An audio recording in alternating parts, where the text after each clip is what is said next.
Right, so we are on record. Fantastic. So firstly, thank you to everyone who's joined us. Got quite a few on with, I know, another 2 or 3 still to join, hopefully.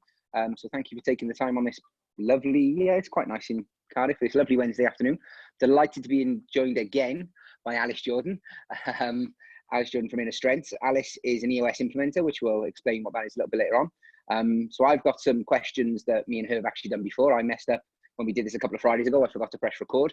So Alice has confirmed that she's now in charge of recording, so that anyone who couldn't make it can see this afterwards.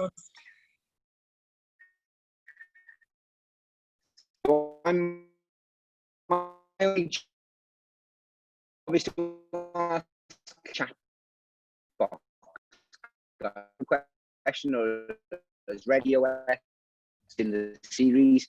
Put it in the chat box, please, guys. Not the Q&A, because I'm on my iPad because my camera's poor on my laptop.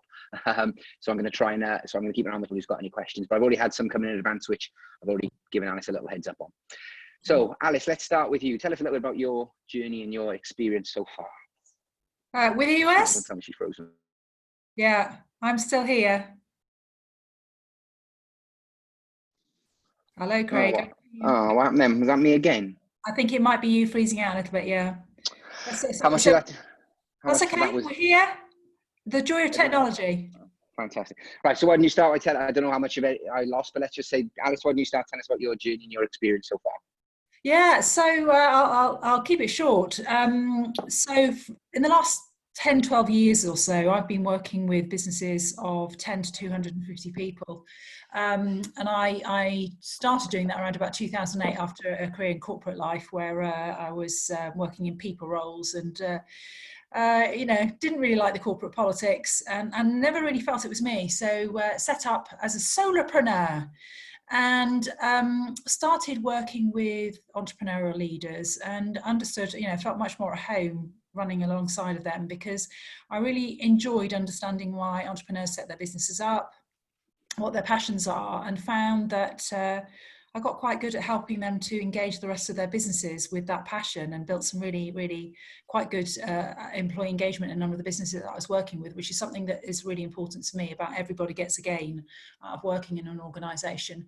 And I also learned about how businesses of 10 people work 20, 50, 250, and actually they're all very different. And the levers you need to pull to generate business productivity improvements and employee engagement and get to market better, they're different at different stages. So I guess I learned all of that. And then 2018, somebody gave me this book, which is to the right of me, which is what we're here about today. It's a book called Traction by Gino Wickman. And I was facing a challenge at the time and someone said, just read that book, might help you. And I read it and I thought, hey, this is good. This is a lot better than everything I've been doing, which was already quite good, but this was so much better. A complete system. And I practiced with 2 or 3 clients and then saw the results that they were getting and thought, you know what, this is my way forward. And so that's how I've become what's known as a professional EOS implementer. And that's my shortened journey. Fantastic. Okay, so why don't you start by telling, for those, I know there's a couple on the call who have actually sent the book to or sent them to the book. Why don't you maybe just start by telling us a little bit about Traction, what the key components are and what it's about? Yeah, so Traction is a book created by an American called Gino Wickman, who's an American, and he spent a lot of time working alongside of entrepreneurial organizations. And he has created what's called a system. It's known as the Entrepreneurial Operating System, described in the book Traction. The Entrepreneurial Operating System is a complete system. It's very simple concept, practical tools. The concepts have been around for a long time. So you and I, Craig, were talking, for example, about Patrick Lencioni's work. So he draws upon the work of many other people and credits the fact that he's done that with simple concepts, practical tools, have been around for 100 years and will be around for 100 years, which is why it appeals to lots of people because it's very simple and they've come across the concept somewhere before. So it's a complete system, but it comes together with these concepts and tools that does 3 things: vision, traction, and healthy. So vision is about getting the leadership team 100% on the same page with where they're going and how they're going to get there. Traction then is about helping that leadership team get strong at executing with accountability and discipline to achieve the vision. And the third thing it does is actually help that leadership team get together, work as a strong, cohesive and functional leadership team. Because sometimes leadership teams will often work with solo players as opposed to, you know, a collective team. So what we create is a framework which the teams use to get what they want from their business, whatever that might be. And once the leadership team is strong with these tools and concepts, we take them down into the organisation, teach them to the rest of the organisation, till we get to the point where, quite frankly, everyone knows the vision in the business and is engaged in that journey. Everyone is executing with accountability and discipline on their part of what they're accountable for. And they also feel that they're at home working in a strong, healthy organisation. And in essence, that's what EOS is all about, described in the book Traction, which we often know to it. Yeah. Let's stay on the experience with the book then. And you mentioned earlier that you tested it with the first two or three people you were already working with. So just maybe tell us a little bit about what made you, where did you start? How did you feel? What was the experience like? Yeah, so my first team was a construction business, 150 people, 50 million turnover, and they were looking to go from a second generation business to a third generation family business. And so they were looking to work out what's this new structure that's going to facilitate this new regenerated growth in the future? What's the structure to support it? And I dipped into my toolkit for my corporate life, and I started working with the founder, who was the CEO, and the two family shareholders. And we started behind the scenes creating this structure, as I would have done in my corporate life. And at the same time, I was working with the leadership team themselves to help them know that a change was coming, but they were really fearful of it. And it went really, everything, the way we were approaching it just seemed to cut right across the values of the company, and someone just didn't feel right. So someone said to me, read this book Traction and look in particular at how they deal with building out their what's called accountability chart at the leadership team level, which basically says this: for the greater good, get your leadership team together, get them to step outside all the roles that they're in at the moment, and let's just work as a team. Let's work out, how do we structure this business? So we did that. So instead of designing behind the scenes, we got the whole leadership team together and said, let's work it out together. And then let's decide who sits in what seats. And there were challenging conversations, but what we had was people being really honest about whether they actually even wanted to sit in any of these seats in the leadership team anymore, or in fact, whether their life was somewhere else. So it was a very healthy way of getting people bought into this change. And I really loved it. So that was my first example. And so then that was the main thing you took from the book for this particular. Yeah, and I actually gave the book to the owner of the business, who was passing to the next generation down, and he read the whole book, and he actually said, I really now understand why my business isn't where it should have been, because I'm a very entrepreneurial character. I have loads of ideas. I love big relationships. I love spending time with people, but I create this whiplash energy in the business that I set off on a certain task, and then 2 weeks later I'm excited by something else, and then I'm excited by something else. And this shiny thing that was appearing is his business. Everybody in the organization kept saying, well, we never make any breakthrough. We don't know what the priorities are. We've actually got 45 priorities. How can we focus on that? How can we get any breakthrough? So they actually took the book, and we self-implemented with the knowledge that I had from Gade of reading the books, and then I got some supplementary knowledge, and they actually are now using the whole system. But on the basis of our starting point, we just thought it was a little bit that was a problem. And actually, when we read the whole book and really got to understand it, we could see it was the whole thing that they would benefit from. I had a question come in advance about leadership. So let's stay on. You mentioned there about building a leadership team and accountability. So maybe for those who haven't read the book yet, or maybe are currently in a business with 10, 20, 30 people, but they are the leader, maybe talk a little bit about how you recognize, how you build a leadership team, how you recognize who, yeah, do you want how me you to deal share with the this. Screen, just to demonstrate this, might be visually. If you've got it, I know handy. a lot of people see things visually, so let's see if this works. I'm just going to go to a whiteboard and see if I can. So Craig, can you just see the whiteboard? Yep, can now, yep. Be a white screen. So Yep. this is how we do it, teams. So we know that every business, even mine as a solopreneur, has a sales, operations, and a finance function. And all of those seats need to be strong. So we start with the principle is in your team is recognize that somewhere those three functions exist. And if you've started to get a team, what you also know is that there's a role that coordinates those functions together to get your team working well together. And we use the term called an integrator. So recognize that that exists in your business somewhere. But then what we do is I want you to take those principles and bespoke it for your organization, make it unique to yours, because your organization is unique to you. It can't be replicated, well, it can be replicated, but it's what's right for you. So what we do is, the first thing we do is say, what we recognize in many entrepreneurial businesses, there's a different seat above the integrator. The integrator is the glue, the person who brings the teams together, gets them functioning well together, and delivers the business plan.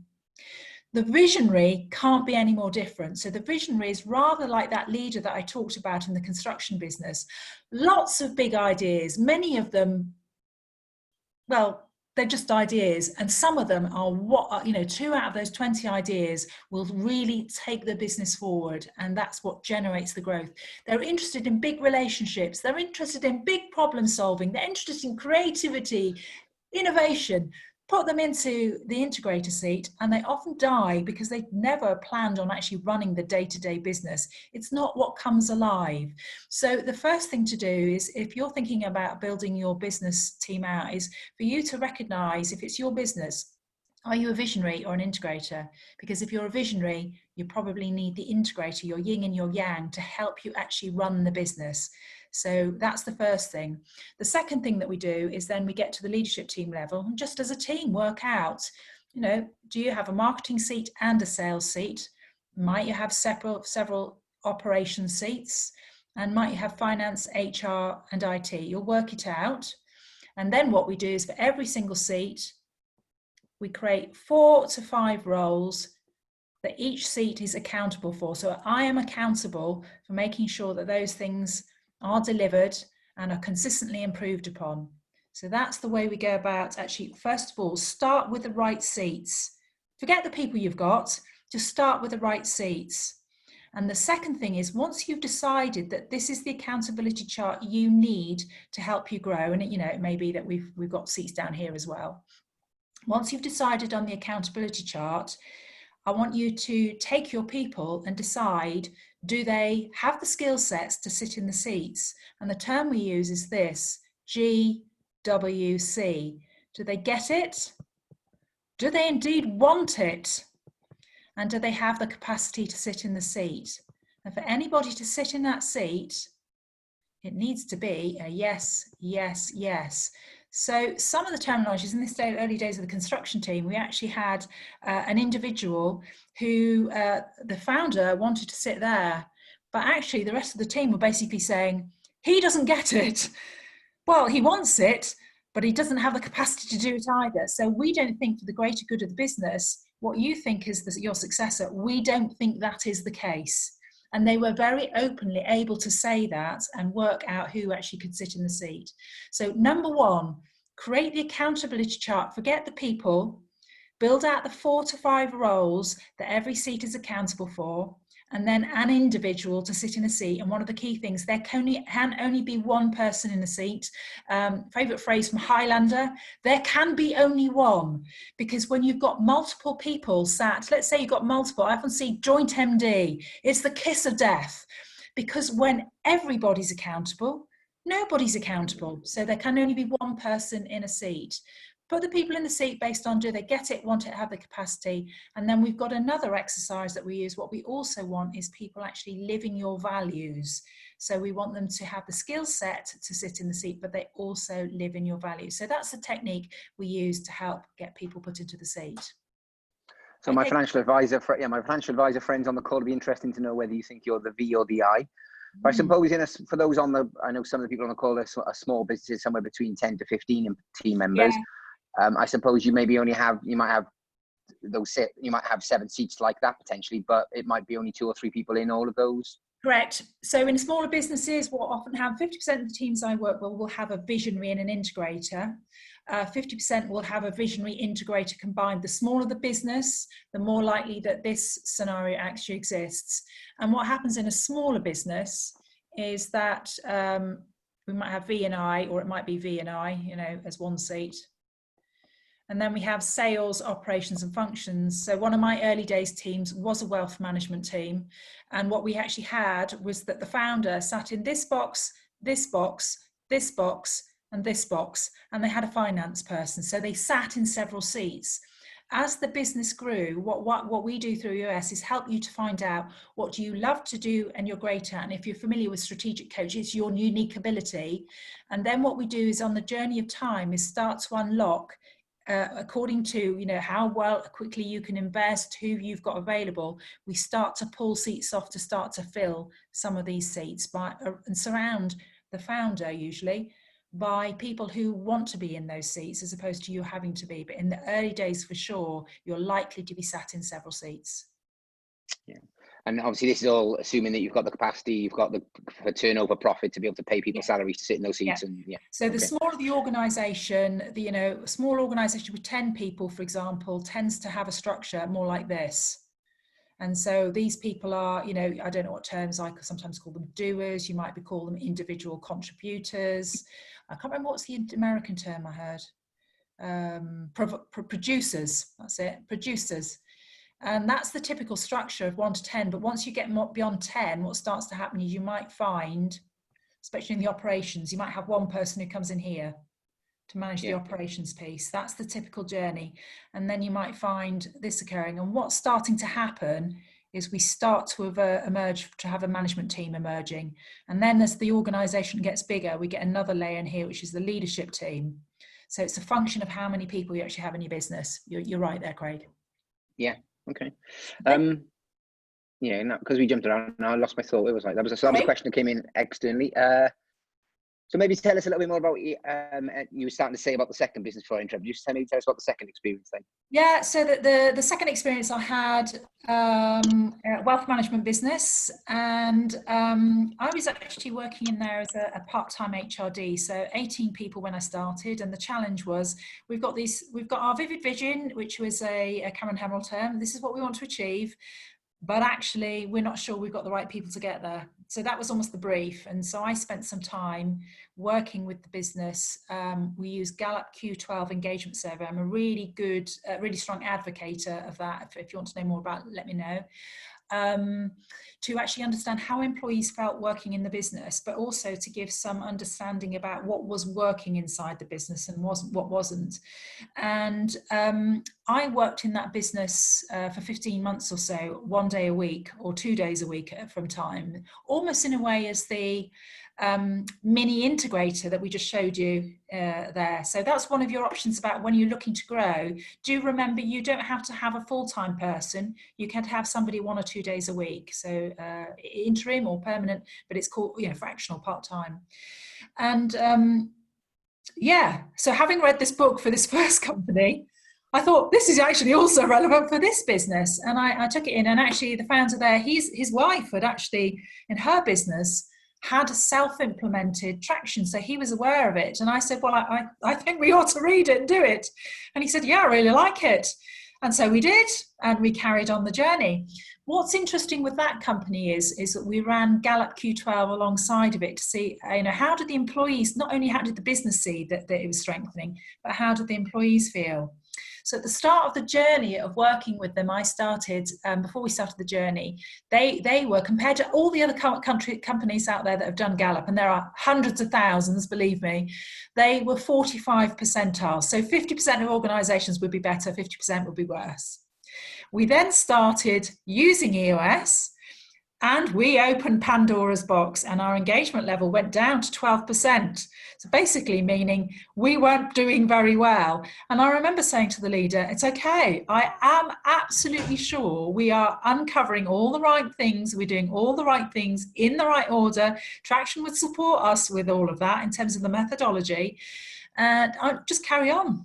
I've never had that result before, I have to say. So it was like, no, I do genuinely believe it. 6 months later, we did the survey again, and they rocketed up to 85 percentile compared to all these companies. They are now, and I'm not working in there anymore, I facilitate some of their annual sessions, but have now got their own integrator. They are now, I am told, at 97 percentile. Outstanding. So it's really interesting to see how the tools and how this leadership team have taken the tools, because they've done the work. My job as an EOS implementer is to teach, coach, and facilitate. Your job is to do the work. They've done the work, and I can see the results, and that, you know, highly deserving. So it's just a really interesting insight. Okay, so questions come in from our audience. So if someone's in the wrong seat, how do you deal with that? Sorry. Yeah. Okay. So there are two concepts. So let's go back to the accountability chart. If I must just share the screen again. And this is a great tool. I really encourage you to use. You can download all of the tools for free on the EOS Worldwide website. So we have created our accountability chart, and what we're saying is somebody doesn't GWC the seat, is what I'm assuming you're saying, Craig. If someone's in so they're already, I suppose, if they're already in a role that you think is in that team, but they're the wrong person, I suppose, how do you deal with it? Yeah, so there are usually two reasons why someone might not be the right person. It might be because they don't have the skills, knowledge and experience to sit in the seat, which is GWC, or it might be that they aren't living the values of your company. So the values who describe who you are at the core. So they might, and we call that the right people. So it could be one of the two. So first thing is, it's important to distinguish which one it is. If you have an individual who is living your values, you know, they feel right for the family, but they're sat in the wrong seat, the first thing to do is actually look to see, is there another seat for them? But it might be, and usually the smaller the organisation, the harder it is to create a seat that you really don't need. I think it's about being open and honest with them to say, we actually can't give you the seat that you want. Doesn't exist. So I'm going to give you an example. There was a lady in one organisation that she lived the values. She didn't want to be an administrator. She wanted to be, she actually wanted to be in investments. And quite frankly, we didn't have a need for an additional person in investments, and neither could we see that for 2 years. So we had to say to her, we've got to be honest with you, that seat's not going to exist. So we've got a choice here. You can stay as you are, or we are here to help and support you find that seat somewhere else in another organisation. And we just have the honest conversation. The alternative is you might be able to train that person up. The other part is you may have some individuals who don't live, they're great at what they do, but they don't live your values, and they perhaps might be considered a little bit poisonous in some way, shape or form. I call them the energy sucker, the vortex of doom. Doesn't mean they're a bad person, they're just not right for your organisation. And I think there, it's about having a conversation with them, about helping them to understand, do they know what's expected of them, giving them coaching, mentoring support to raise them above the standard. But ultimately, if they don't meet the standard that you require, again, it's getting into that honest conversation with them that there probably is a better fit for them outside of your organisation. So in terms of how you move them on, well, I would suggest you lean to your values, what's actually appropriate for you. So some organisations are very caring, and they want to help these people on, so give them plenty of notice, and they might financially support them for a period of time to go and find something else. Other companies just say, I haven't got the finances to be able to do that, so I'm going to, just go through a very straight process, have a conversation with them. I understand the legalities of it, and we're just going to go through perhaps a capability or a disciplinary process to move them out. The truth of the matter is this: if you're having strong, open and honest conversations, what usually happens in the journey, especially when I'm working with the leadership team, is they actually realise once we start to get this term of get it, want it, capacity out and start having open conversations, they see and feel that they aren't in the right seat or the right place, and they will start to put their hands up. And it's quite interesting. And along the journey, how many people just choose to leave because they can see it's coming, and this process actually moves it along. That company you mentioned that went from 50 to 18 up to 9, I assume that there was some turnover in that business then to change that. Yeah. Okay. So they introduced me as often as the person who has people walking out the company and shaking my hand. Can be done. So what made you do this? What made you go and do whatever you had to do to become an EOS implementer and that be your official sort of go? What was that moment, that clarity? Well, the clarity of vision, the clarity of thought, where you suddenly thought, this is for me. Well, I read the book, and I guess it gave me confidence that I was on the right line in terms of what I was doing, but it just seemed the propositions seemed to be packaged so much better. I have to say I took quite a period of time, so I was a fairly quick start myself. I thought about doing my due diligence. So the fact that I tried it with 3 teams and saw the results that they were getting, and then I went to talk with other people about their experiences with EOS. I did some research about how many other EOS implementers there were in the UK, because at that point in time there were 2. There are now 8. At that point in time, it was 2. It's almost to say, is there a demand for this product? So there's a piece about if I'm going to go and invest and in this, it's about having some confidence that there is actually a market there. And it seems to suggest with just 2 people there would be, but I wasn't actually sure until I got there. So I think it's when I'd done my research, my due diligence, that it actually works with teams. When I'd worked out financially, okay, what does this mean? If I, like all of us who run a business, if I need to sell my house because this doesn't work, am I okay with all of that? That's I think once I'd been through that. So it was around about, I'd say 3 months into the process of trying it out with some teams and seeing the results. Wow. So do you only, so this is more a generic rather than specific traction, but do you only now deal with people who want EOS traction, or are they still approaching you as a consultant? In America, they call this, have you burnt your boats? I've burnt my boats, and I do from time to time do some additional coaching and support, because sometimes I just want to help more. And some of the teams, so I'm here to teach, coach, facilitate, and you use it, but sometimes it's just that little bit, if there's an additional help that's needed just to get from here to here.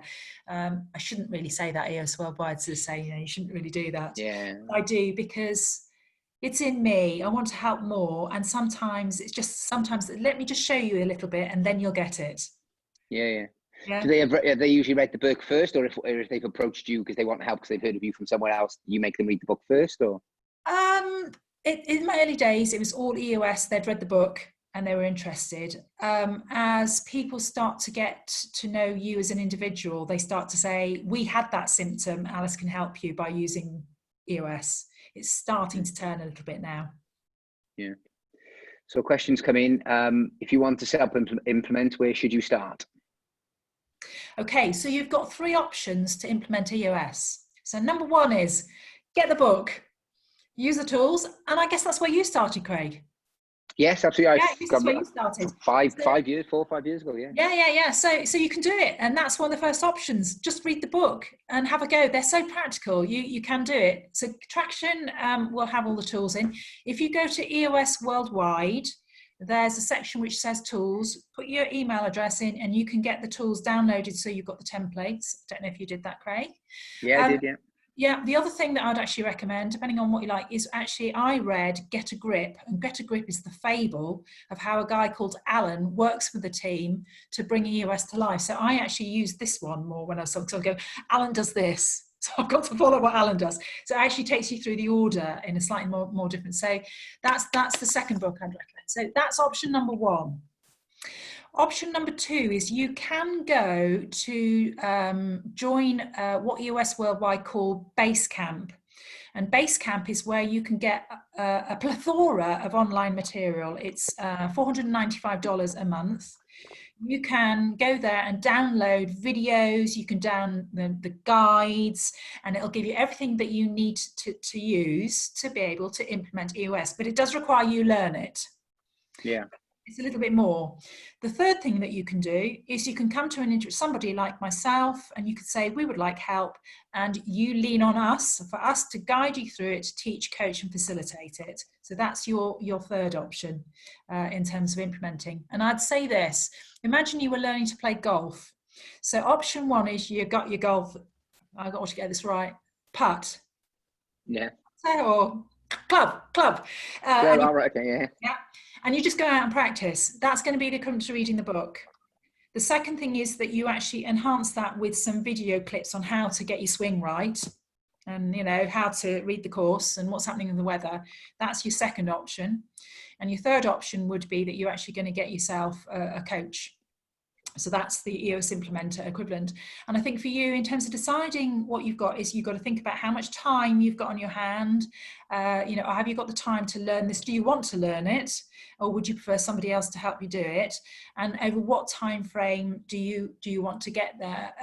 There are a number of people in the UK, self-implementers, Craig, you've mentioned it, and I've worked with a number of self-implementers, have found that the pace of change within their business has picked up once they've actually got an implementer on board, because we hold you to account and push you, but help you deepen the tools. So I guess it's just a choice of for you what's most important for you at that period of time.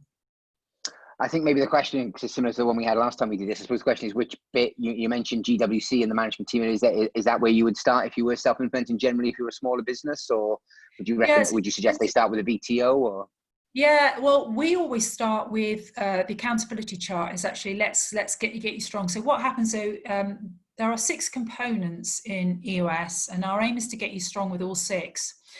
The last one it's not the last one when we're presenting it, but it's actually the first one we start with, is traction. So it's vision is one of the components, and traction is the other, is at the opposite. Vision without traction is hallucination.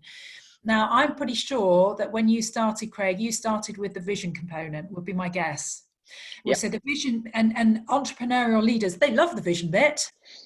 They get really excited about the goal, where we're going, all this stuff, and how we're going to get there. But actually what they're weakest at is traction, executing with accountability and discipline. So we actually start with the traction component and get you working on how do you work this machine? How do you get it going?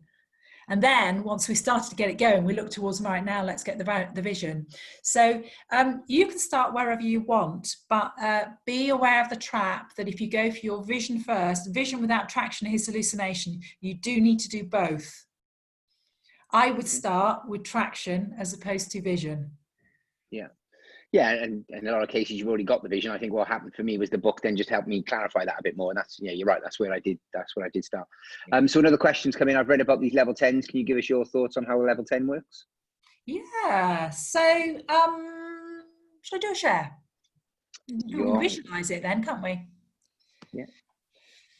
No one can stop us, Alice. You can do what you like. Oh, I like that. Well, they might put something in the chat. We don't want that. I don't have to read that bit out if they do, so don't worry about it. Well, it's audience participation. Give Craig some. Hey, I've had quite a few questions. Okay, we're doing well. Okay, so the level 10 meeting is one of the tools that helps gain traction in the business. So what we're aiming to do is, one of the concepts is that we want every business to have a pulse that allows you, for the left and the right hand, so your leadership team, to understand what's going on in the business and be on the same page, but also to make decisions about things in the business. So the level 10 meeting is a weekly pulse that all of my teams use to actually gain momentum in the business. And this is how it works. It's a 90-minute meeting. If you'll see, we start with a 5-minute segue, which is a check-in in the British terms of a bit of good news about what's happening personally and professionally. It's the segue from working in the business to on the business, get our mind in the game of why we're here. The next 3 items here are reporting items, which very quickly allows the left and right hand of the side of the business to know exactly what's going on. So firstly, we have a scorecard, and I'm just going to pop over here. In simple terms, a scorecard, 5 to 15 measurables, which gives you an absolute pulse on the health of your business. It allows you to predict what is going to happen to your business, what has happened to your business. Each measure has a goal, so you can see if it's on track or off track. Each measure is owned by someone who's accountable for keeping on track, and you get 13 weeks at a glance. So with the scorecard part of the agenda, what we actually do is purely say, is that scorecard on track or off track? And if it's off track, we're going to create what's called a weekly issues list. So we're just going to drop it down onto the issues list. We're not going to talk about it, but just we need to talk about that, keep it on track. Our rocks. ROC is a term for a 90-day priority. We get our teams working, in addition to the weekly pulse, we have quarterly pulses. And a ROC is a 90-day priority that the leadership team is working on to improve or to deliver the key priorities in the business. So in the ROC review, typically 3 to 7, less is more, we purely say, are we on track or off track? It's the way for the teams to know what's happening with the key priorities in the business. And then we have 5 minutes, any customer employee headlines that we need to be aware of. So in 15 short minutes, you, the leadership team, know exactly what's happening at your business because you're starting to flush out the key data. Then what we do is we've got 5 minutes holding each other to account by saying, you know, we had a meeting last week and we said we've got these actions from last week. We actually hold each other to account to say, did we to do the things that we said we were going to do last week? And we update each other. And then we have 60 minutes in the agenda where we flush out the issues this week that we need to deal with. We prioritize them, 1, 2, 3. And then we use a technique called IDS, which I'll come on to discuss the root cause of the problem and solve it. You see, Gino, who created Traction and in the EOS, had this discovery. As many leadership teams will discuss the heck out of things, and they come out of meetings going, that was a bit of a waste of time, we just had a good, just discussed, but we didn't solve anything.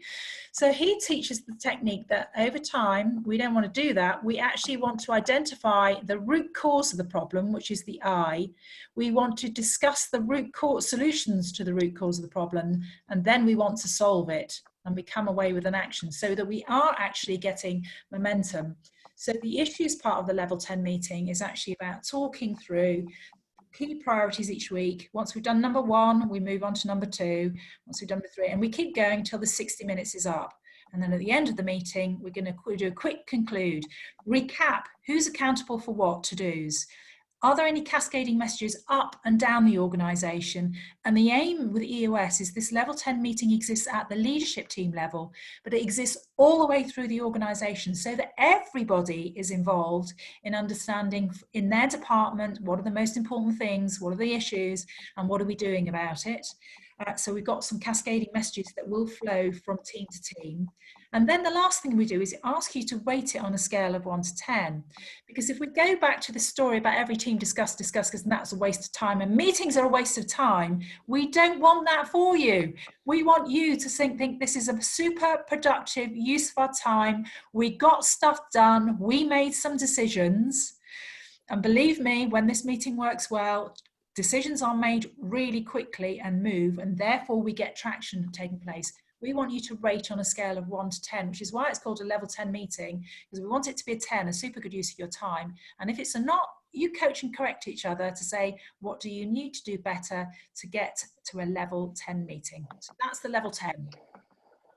Yeah, so quickly, a little anecdote on that. We bought a blah blah buzzer so that if someone, when we're discussing, if someone's going on too long, someone can just reach over and press the button to just try and, a bit of fun, but try and bring it back on track.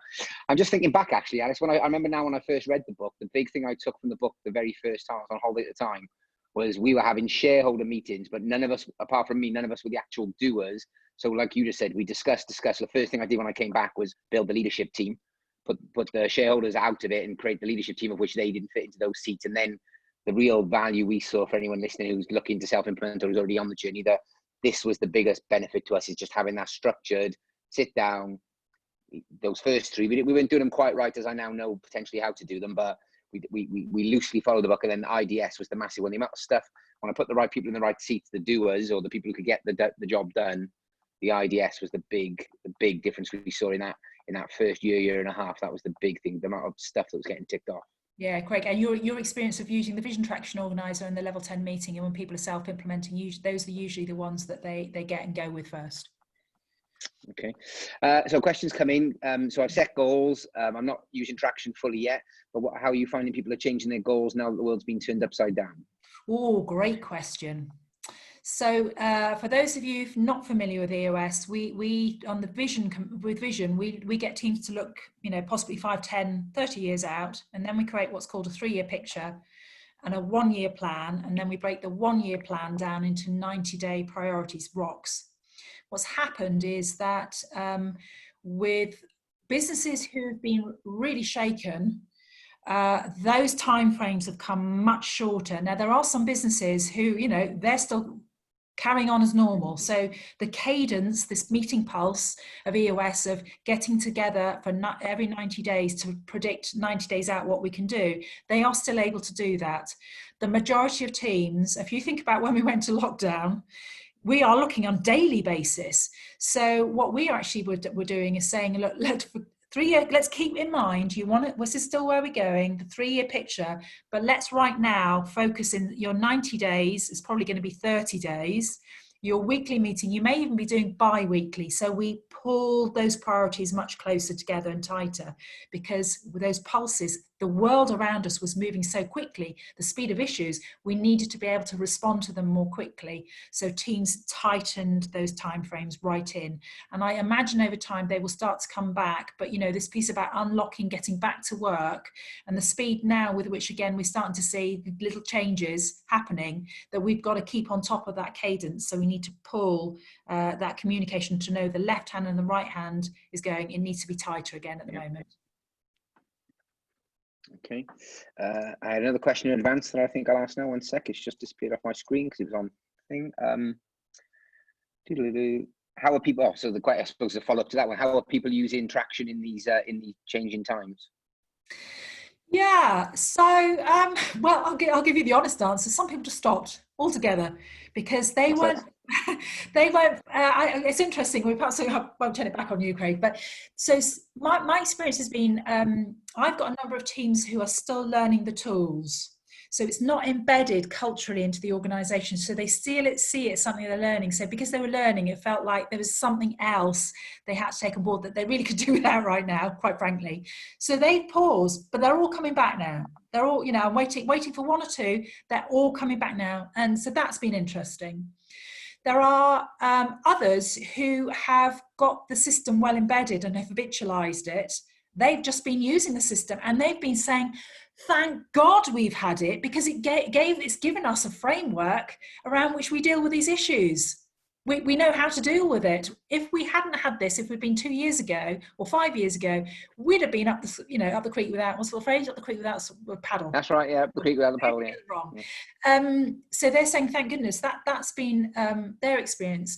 The other thing that I'm finding is people are realizing, the new normal that's coming along is that this is their opportunity now. We're sort of in that little window whereby that was the past. We aren't yet ready to quite go to the future. But if we don't take this opportunity right now to be clear around it, we'll be behind the game and we have a risk in the future. So let's take the opportunity now to really get re-energized, and let's use EOS to do that so they can see it as a good framework. And actually, I've had a lot of people come towards me in the last 4 to 6 weeks with that in mind. So that's been interesting because I wasn't expecting that 6 weeks ago, but they see it as a tool that will facilitate. I think there's another piece for those people, Craig, and you might want to think about this, if you're one of those people who've stopped, is I've got a couple of teams. We're going to actually bolt some additional stuff in to use the tools that we've learned to get re-energized again and get back on the journey.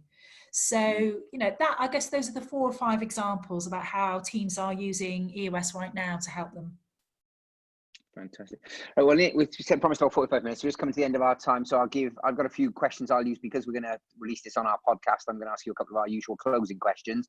But if there's any more questions from our audience, everyone stayed with us. Oh, one's just gone. So I'm just going to ask Alice a couple of quick fire questions. But if anyone's got any more level 10 traction or any other books in the Gino Wickman range to fire a question in now, that would be great. So Alice, outside of the traction range, what's the best business book you've read? So my favorite books just one. If someone's going to go away from this, they're going to read one, not from this was not necessarily worth. So for the audience, yes.